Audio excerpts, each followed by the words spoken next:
In the name of God who was and is to come. Amen. Good morning. Since the church buildings have been closed, your staff has been working from home except to pick up the mail every day or to check on things. Lou Cordero, our building manager, comes in a couple of times a week to check on the buildings and the systems, and I do a walkthrough every day. I mean, let's face it, it's an easy thing for me to check on the buildings. It's not much of a commute from the rectory to the church itself. Usually when I walk through the buildings, there aren't any surprises. Thank goodness.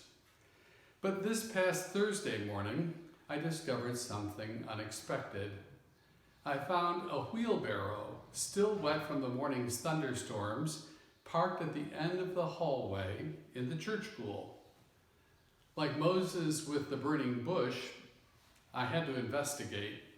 I mean, it's not every day that you see a wheelbarrow parked in the church pool hallway. I walked down to the wheelbarrow and then around it and opened the door at the end of the hall, and I looked outside. Several bags of fertilizer were laying in the ground along with a few plants. Somebody had decided that it was time to plant the raised beds that lined the sidewalk leading out to the alley in the rear of the church. The timing of planting season at All Saints could not have been more perfect, since we're focusing on the beauty of this fragile earth, our island home this Sunday, and the responsibility that we all have to care for it as stewards of God's creation. The music and the readings and the prayers have all been chosen with the theme in mind. I was pretty excited to discover little pots of parsley and kale next to the sacks of peat and composted manure out in the yard this week. Maybe it was the old farmer in me that was so happy. You know, that old farmer who shows up every spring around this time. But I suspect that my happiness was more closely connected to what's going on this year.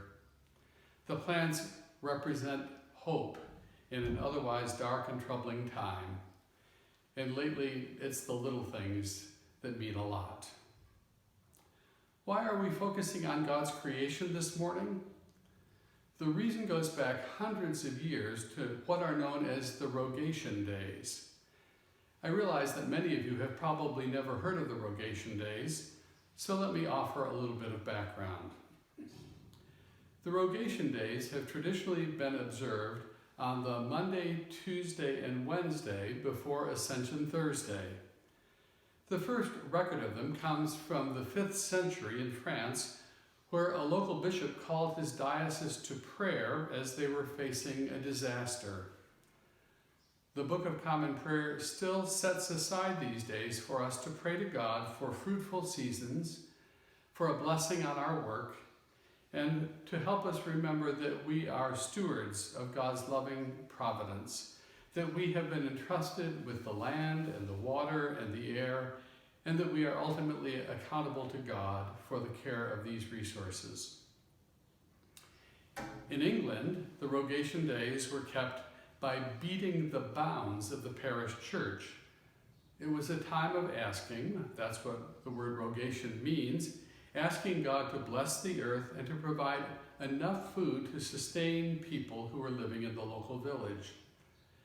The parish priest and congregation would line up behind the crucifer and head out of the churchyard into the fields surrounding the village, chanting psalms and prayers as they went.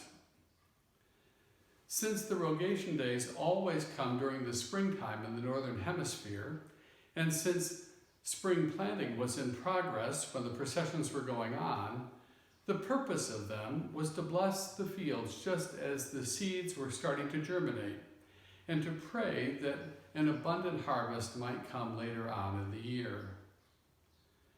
The custom of processing is still kept in a few places, often in full church regalia. But these days feel like an anachronism now, a relic of bygone days when people lived according to the rhythms of agrarian life. Can't you imagine the fun that shows like the Vicar of Dibley or Monty Python's Flying Circus would have with rogation processions. But a good harvest was no laughing matter then, and it still isn't any laughing matter. We forget how close to the edge human beings have lived throughout much of history, and how tenuously even our great-grandparents lived. A year's crop could be wiped out by insects or hailstorms, too much rain or too little rain. And people's well-being is still shaky throughout much of the world. Even those of us who live with such great privilege have learned a few things during this pandemic, as supply chains have been affected and as hoarders have cleared staples from the grocery shelves. Mostly we've just been inconvenienced. We've never experienced famine or even food insecurity for that matter. And it's only been in the last weeks that most of us have even begun to see the human cost that's involved in keeping the salad bars stocked and the meat cases full at Jewel, Osco, or Whole Foods or Mariano's. So before we dismiss Rogation Day processions as quaint and anachronistic, perhaps we should stop at least once a year to reflect on the extraordinary gift of the earth itself. I'll never forget when human beings saw the whole earth from space for the first time. It was thanks to a photograph that was taken by the astronaut Bill Anders on Christmas Eve in 1968 during the Apollo 8 mission. The photo, known as Earthrise, showed us what our planet looks like, how vulnerable and beautiful it is, a ball of blue and green sailing through the void. Many years after that iconic photo was taken, someone said, "We should take care to pin the image to the fridge and apply its lessons to our lives." And I want to say that in a world beset with ecological crises and dominated by a culture that abuses and exploits God's creation in order to try to sate insatiable desires, we need to rediscover the Rogation Days and the processions that once marked them. Why, we could schedule a small procession outside the Environmental Protection Agency to protest all the major climate and environmental policies that have been dismantled during the last 3.5 years. Or we could schedule another procession around the Department of the Interior, which has worked to open up more land for oil and gas leasing by cutting back protected areas and limiting wildlife protections. I came to Chicago from a state where the rivers used to burn, and I don't want my grandchildren to live in a world where we've gone back to those old days. The good news is that our planet has the ability to heal itself if we give it half a chance. I haven't had the bandwidth to pay as much attention to the regular news recently, news other than the news of the pandemic, but there have been pandemic-adjacent stories about the environment that have caught my eye in the last few days. One of them was published this past Thursday. The story said that the U.S. is on track to produce more electricity this year from renewable power than from coal. A decade ago, coal provided half the nation's electricity, and with that, enormous amounts of carbon dioxide. The change has driven down America's CO2 emissions by 15% since 2005, and emissions are expected to be down another 11% this year alone. This is due in part, of course, to the economic disruption caused by the coronavirus, in part because we are all driving less, but it's mostly due to the fact that wind and solar power are not only cleaner alternatives to coal, they're also cheaper. On May 1st of this year, wind power alone supplied 3 times as much electricity in Texas as coal did, in Texas of all places. As economic activity starts up again, and it needs to for all of us, countries and businesses are faced with choices that have consequences for God's creation. Stephen Erlanger, the chief diplomatic correspondent in Europe for the New York Times, laid out those choices in an article recently this way. He wrote, "With the global paralysis induced by the coronavirus, levels of pollution and carbon emission are dropping everywhere, leaving bluer skies, visible mountains, splendid wildflowers. Even Venice's famously murky canals are running clear." He goes on, "After decades of industry and government slow walking the climate issue, for some this is proof that effective action can be achieved. But nature's revival has come at an enormous cost, with Europe's economy projected to decline 7.4% this year. So for many, concerns about climate can seem less so now.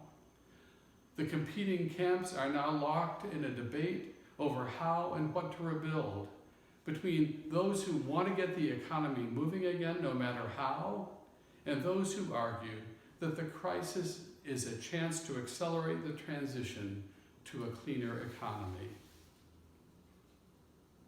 Some think that the virus only strengthens the need for climate action. Others think there should be no higher priority than to repair the ravaged economy, postponing stricter environmental regulations if necessary. You can see that the battle lines are being drawn. So maybe there's more to this Rogation Sunday than first meets the eye. I will be the first to acknowledge the complexity that exists in our current situation. There are many factors to balance. The health and safety of everyone in society, especially those who are the most vulnerable, the desperate need so many have to get back to work, and then all that a functioning economy can do for our well-being. But as Christians, we must also advocate for the care of creation as good stewards on behalf of the one who made all things and placed them in our care. 2 years after Bill Anders photographed the Earth rising above the lunar surface, a folk singer named Tom Paxton wrote a song. The title of it came from one of the creation stories in the Bible, where humankind was placed in the Garden of Eden to till it and to keep it. The song is called "Whose Garden Was This?" And the lyrics are a haunting reminder of what this planet would be like if we failed to care for it. Here's what Tom Paxton wrote. "Whose garden was this? It must have been lovely. Did it have flowers? I've seen pictures of flowers, and I would have loved to have smelled one. Whose river was this? You say it ran freely. Blue was its color? I've seen blue in some pictures, and I'd love to have been there. Ah, tell me again, I need to know. The forest had trees, the meadows were green, the oceans were blue, and birds really flew. Can you swear that was true?" Let us pray. Merciful Creator, grant that we may be faithful stewards of your good gifts. Amen.